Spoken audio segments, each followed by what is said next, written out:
Baik, Assalamualaikum warahmatullahi wabarakatuh. Perkenalkan sebelumnya nama saya Abdul Hadid, NPM 20012011036. Nah, pada kesempatan kali ini dan bertepatan juga dalam rangka memenuhi tugas akhir mata kuliah strategi operasi, saya akan membawakan materi pembelajaran mengenai pengembangan produk dan layanan. Nah, setelah penyampaian materi secara singkat, saya juga akan memberikan informasi bagaimana contoh penerapannya dalam salah satu brand fashion yang mungkin kalian sudah tidak asing lagi, yaitu Erigo. Jadi simak baik-baik sampai habis ya. Jadi produk dan layanan yang dihasilkan oleh suatu perusahaan maupun organisasi merupakan suatu public face atau wajah yang dimana dapat dilihat oleh banyak orang. Pasar akan menilai jika produk dan layanan yang dihasilkan baik, maka sama baiknya dengan perusahaan yang membuatnya. Oleh karena itu, perusahaan dengan segenap sumber daya manusia di dalamnya perlu mencurahkan waktu dan upayanya mengembangkan produk dan layanan yang baru. Selain itu, kita tahu bahwa ada hubungan antara bagaimana perusahaan mengembangkan produk dan layanan dengan seberapa sukses produk dan layanan tersebut beredar di pasaran.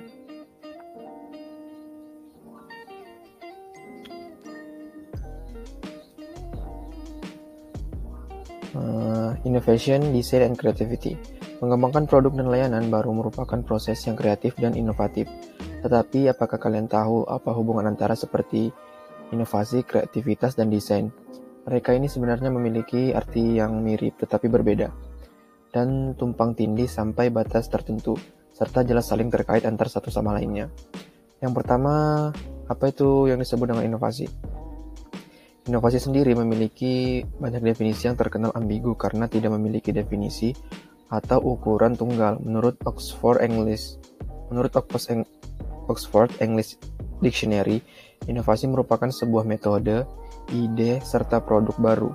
Menurut Peter Drucker, inovasi itu merupakan suatu perubahan yang menciptakan dimensi kerja yang baru. Sedangkan menurut American Heritage Dictionary, inovasi merupakan tindakan memperkenalkan sesuatu yang baru. Nah, dari beberapa penjelasan tersebut, sederhananya kita dapat menyimpulkan bahwa inovasi merupakan suatu tindakan yang dilakukan untuk menciptakan sesuatu yang baru. Lalu jika kita mempelajari studi mengenai inovasi, apa yang mempengaruhinya dan bagaimana mengelolanya, itu merupakan subjek yang sangat luas. Namun, ada satu hal penting yang menjadi pusat inovasi, yaitu kreativitas. Kreativitas adalah kemampuan untuk bergerak melampaui ide-ide konvensional, aturan, atau asumsi untuk menghasilkan ide-ide baru yang signifikan tentunya. Ini merupakan unsur penting dalam inovasi. Jadi, jika kreativitas merupakan unsur penting dari inovasi, dan inovasi berarti membuat ide-ide baru menjadi lebih praktis, lalu proses yang mengubah ide-ide inovatif menjadi sesuatu yang lebih konkret, itulah yang disebut dengan desain.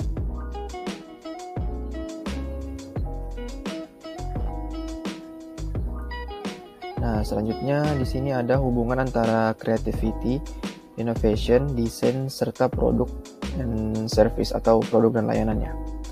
Jadi menurut Wikipedia, daya cipta atau kreativitas itu adalah proses mental yang melibatkan pemunculan gagasan atau anggitan baru, atau hubungan baru antara gagasan dan anggitan yang sudah ada. Nah, jadi dari sudut pandang keilmuan, hasil dari pemikiran berdaya cipta atau berkreativitas tinggi itu biasanya dianggap memiliki keaslian dan kepantasan. Sederhananya, kreativitas ini merupakan penggunaan imajinasi atau ide-ide orisinil yang muncul dari suatu individu ya. Selanjutnya adalah inovasi. Jika seseorang mempunyai kreativitas yang tinggi, maka pasti akan muncul yang namanya inovasi. Nah, jadi inovasi ini merupakan suatu proses untuk mewujudkan, mengkombinasikan, atau mematangkan suatu pengetahuan atau gagasan ide. Oleh karena itu, kreativitas ini merupakan hal yang penting dari inovasi. Mendefinisikan penampilan, pengaturan, dan cara kerja sesuatu, itulah yang disebut dengan desain.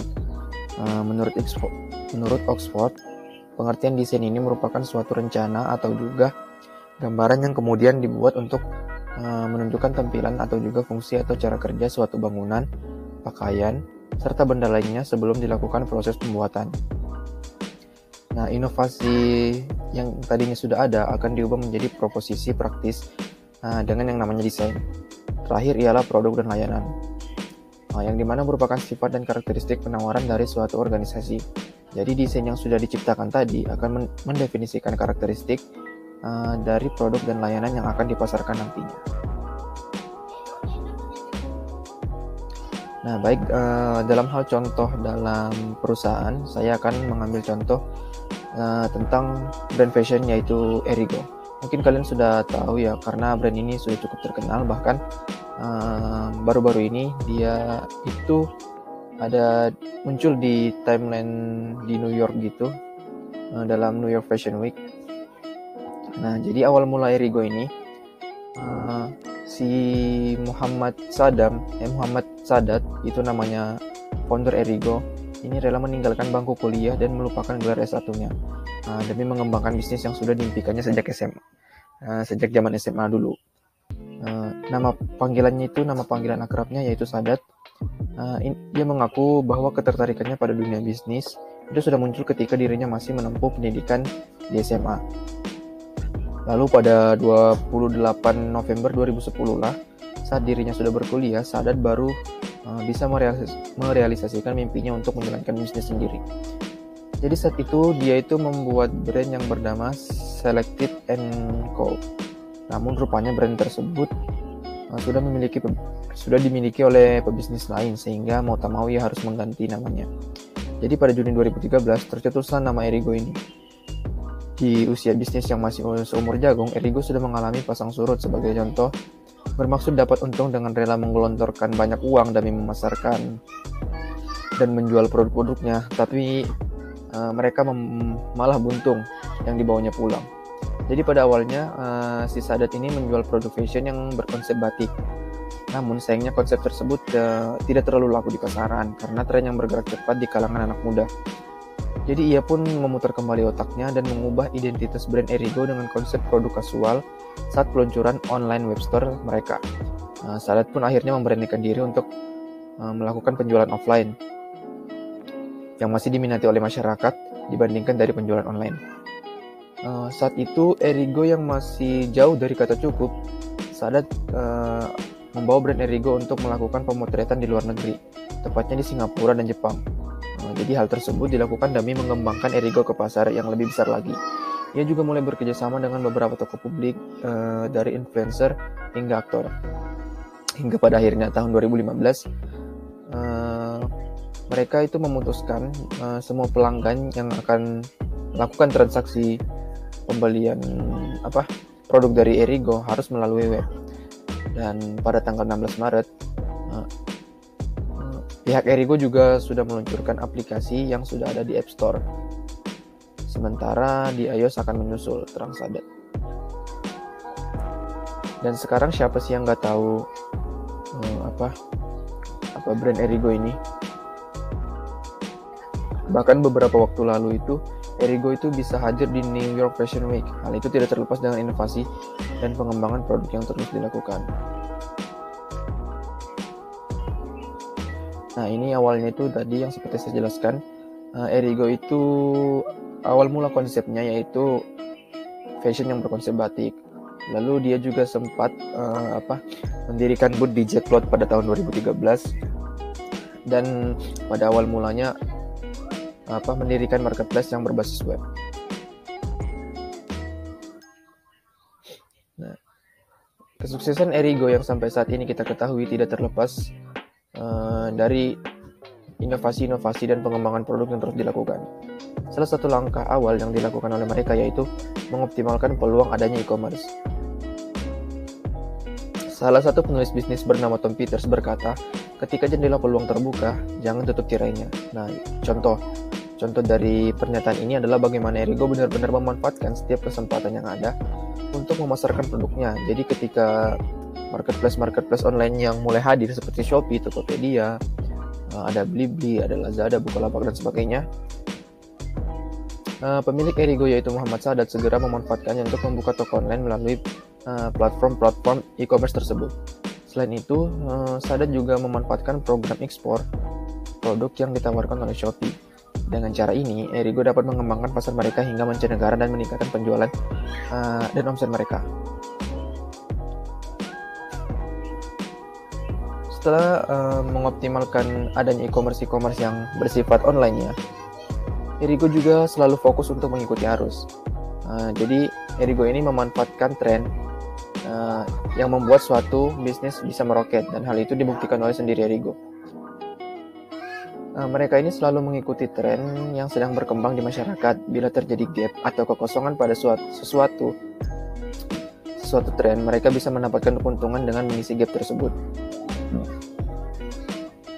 Erigo juga perlahan membranding diri mereka dengan konsep kasual dengan merilis beberapa lini produk yang terdiri atas lini produk untuk streetwear, traveler, urban life, dan workwear.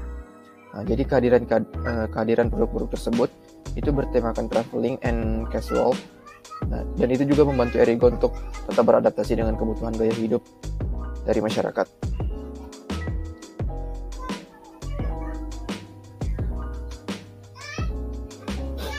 Selanjutnya, Erigo juga itu melakukan langkah-langkah inovatif dengan cara membangun ekosistem sendiri. Selain menggunakan e-commerce, Erigo juga memperluas jangkauan pemasaran dan penjualannya melalui situs. Namun perkara membangun situs yang resmi itu nggak boleh asal-asalannya atau ala kadarnya. Jadi Erigo ini memastikan agar situsnya itu bisa dengan mudah digunakan oleh para calon pembeli dengan user interface dan user experience yang bersih dan tidak berantakan tentunya. Selain itu, setiap produk yang ditampilkan di etalase di web store-nya itu ditampilkan dengan foto dan deskripsi produk yang sangat jelas. Jadi proses belanja pun akan lebih mudah, nyaman, dan tidak akan ribet. Selain membangun situs resmi sendiri, Erigo juga membangun aplikasi khusus brandnya sendiri. Dengan beragam fitur inovatif, Erigo ini memudahkan pelanggan untuk berbelanja produknya di mana saja dengan beragam pilihan, entah itu melalui toko online, situs resmi, maupun aplikasi khusus yang ada di telepon seluler. Jadi usaha panjang Erigo untuk menaiki tangga kesuksesan hingga menginjakan kaki di negeri Paman Sam beberapa waktu lalu tak lepas dari usaha digital marketing yang mereka kerahkan. Jadi fokus mereka terhadap tren dan bagaimana mereka membangun ekosistem serta memanfaatkan setiap peluang digital secara jeli dan jelas menjadi jawaban mengapa mereka bisa mengorbitkan produk-produk mereka sampai di New York Fashion Week.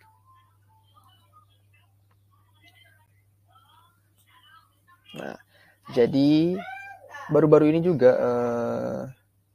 seorang Deddy Corbuzier itu dia memutuskan untuk menjadi investor pertama di brand fashion Erigo ini. Nilainya pun itu cukup besar ya teman-teman. Waktu itu kalau nggak salah pernah juga dibahas dalam podcastnya Deddy Corbuzier ya di channel YouTube-nya. Dia mengatakan saat podcast itu dia tidak mengatakan nominal pastinya. Tetapi dari wawancara yang dilakukan,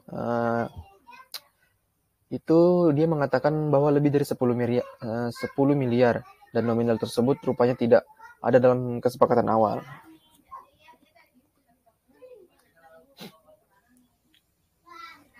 Nah, jadi Deddy Corbuzier ini tak mempermasalahkan nominal tersebut sebab dia juga ini menaruh kepercayaan kepada Sadat.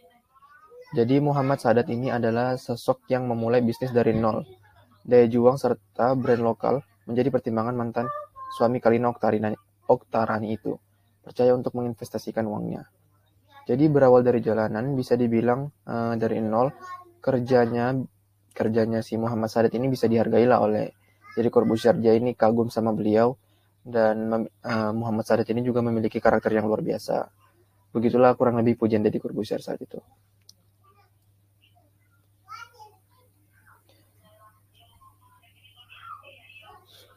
Dan ini ada sedikit quotes dari Muhammad Sadat. Oh sorry ya, ini salah nama, harusnya Muhammad Sadat ya, bukan Muhammad Saddam. Dia itu mengatakan, gue selalu percaya hard times always lead you to something great. Berarti waktu yang keras itu selalu memimpin kita untuk sesuatu yang besar gitu. Lo juga harus percaya aja deh, ketika lo masih susah, masih pusing, dihadapi dengan beban-beban yang besar, bakal ada sesuatu yang besar ketika lo sudah invest sekarang nih. Nah, jadi memang bangkit dari kegagalan itu butuh usaha ekstra dan strategi yang efektif. Mengembangkan bisnis pun butuh keseriusan dan ketekunan. Apabila menghadapi hambatan, masa-masa sulit, Seperti yang dialami Erigo mungkin menjadi pengalaman tidak terlupakan bagi Sadat. Namun berkat kegigihan, kerja keras, dukungan dari orang-orang sekitar, serta akses permodalan dari Coinworks ya. Jadi Coinworks itu merupakan salah satu akses untuk permodalan. Jadi Erigo dengan adanya itu sekarang sangat-sangat terbantu dalam melambungkan namanya hingga saat ini. Jadi bagi kalian tetaplah stay positif dan percaya kalau hari esok itu lebih cerah dari hari-hari sekarang ataupun bahkan dari hari-hari kemarin. Dan jangan lupa selalu berdoa dan berbuat baik sesama orang-orang sekitar karena hanya orang-orang sekitar lah yang bisa menolong pada saat kita lagi susah. Intinya jangan pernah berbuat baik dan pasti kebaikan itu akan dibalas suatu saat nanti sama Tuhan. Mungkin sekian dari presentasi dan materi yang saya dapat sampaikan pada kesempatan kali ini. Jika ada salah-salah kata, salah-salah perbuatan, mohon maaf. Saya akhiri. Wassalamualaikum warahmatullahi wabarakatuh. Terima kasih.